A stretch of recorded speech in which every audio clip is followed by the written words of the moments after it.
salah satu fakta bahwa hubungan yang tidak sehat atau dikenal dengan istilah toxic relationship nyata terjadi dalam relasi antar manusia. Hubungan yang seharusnya memberikan rasa aman dan nyaman disalahgunakan salah satu pihak sehingga menimbulkan konflik berkepanjangan dan akhirnya membahayakan pihak yang lain. In today's world, relationships are often seen as the cornerstone of our emotional well-being. They give us a sense of belonging, of being loved, and sharing life journey with someone who truly understands us. But what happens when a relationship begins to feel more like a burden than a blessing? What if instead of lifting you up, it slowly tears you down? Toxic relationships are far more common than we think. They can appear in romantic partnerships, friendships, family connections, even in the workplace. What makes them especially dangerous is how stable and invisible they can be at first. They often start with small signs, a controlling comment, a passive-aggressive joke, a quick trip that doesn't feel quite right.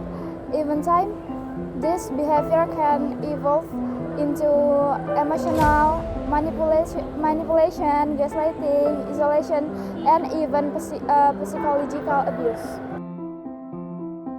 In this video, we'll explore what a toxic relationship really looks like, how to recognize the sign, understand why people stay, and most importantly, how to begin healing and walking away. Whether you've been in one, know someone who has, or just want to protect yourself and your loved ones, this is a conversation that needs to be had.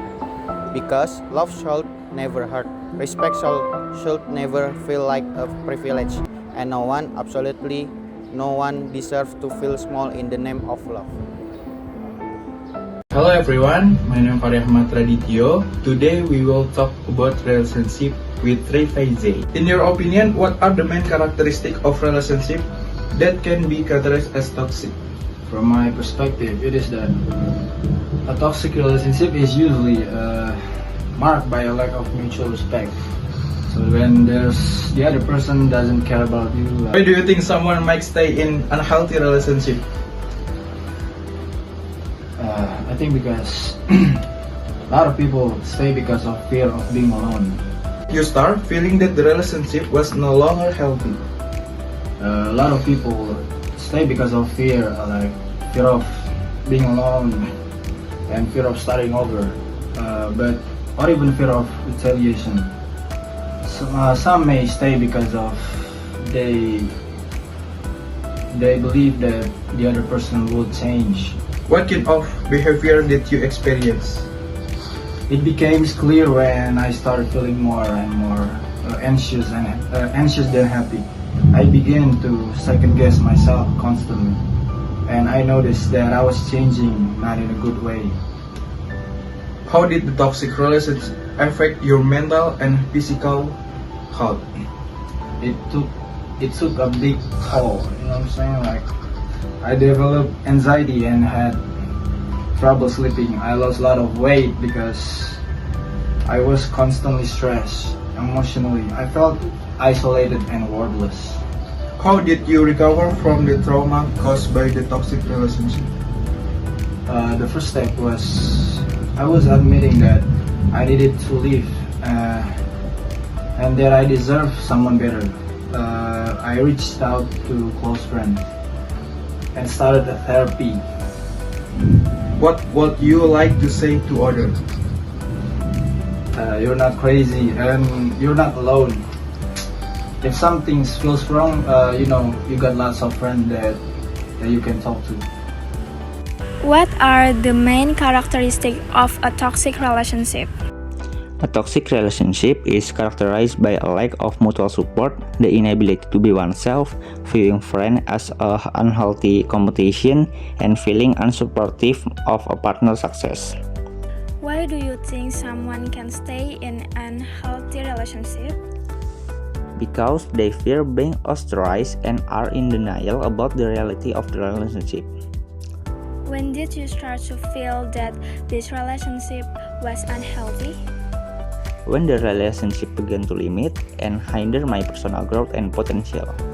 What forms of behavior did you experience, like manipulations, excessive control, verbal or physical abuse?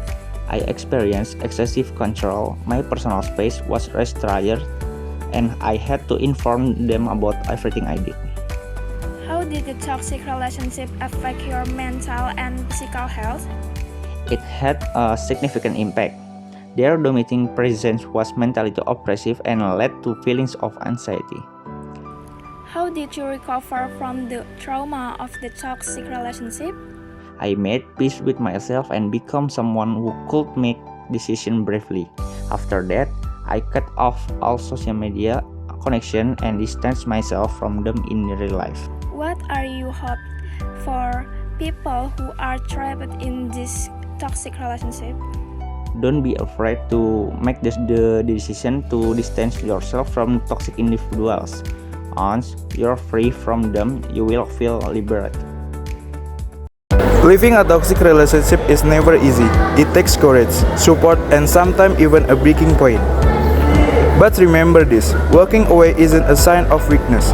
It's a powerful act of self-love.